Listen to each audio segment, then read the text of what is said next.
আপনারা জানেন বিএনপি একটি বৃহত্তর বটবৃক্ষের মতো সংগঠন, আর এই ওয়ার্ড কমিটিগুলো হচ্ছে সেই বটবৃক্ষের শিকড় স্বরূপ।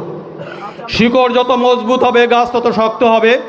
তাই আপনাদের কাছে উদাত্ত আহ্বান রাখব, যে ওয়ার্ড কমিটিগুলো গঠন করবেন সেই ওয়ার্ড কমিটিগুলো সৎ এবং নিষ্ঠাবান লোক দিয়ে যেন ওয়ার্ড কমিটিগুলো গঠন হয়, এই আশাবাদ আপনাদের কাছে রাখব।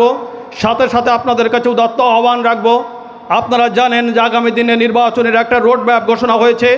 ফেব্রুয়ারি মাসের প্রথমার্ধেই আমাদের জাতীয় সংসদ নির্বাচন অনুষ্ঠিত হবে। তাই আপনারা সকলেই সম্মিলিতভাবে আগামী দিনের এই জাতীয় সংসদ নির্বাচনে আমাদের প্রাণপ্রিয় নেতা জননেতা জনাব হাবিবুল ইসলাম হাবিব ভাই আমাদের মাঝে ধানের শীষ প্রতীক নিয়ে আসবেন।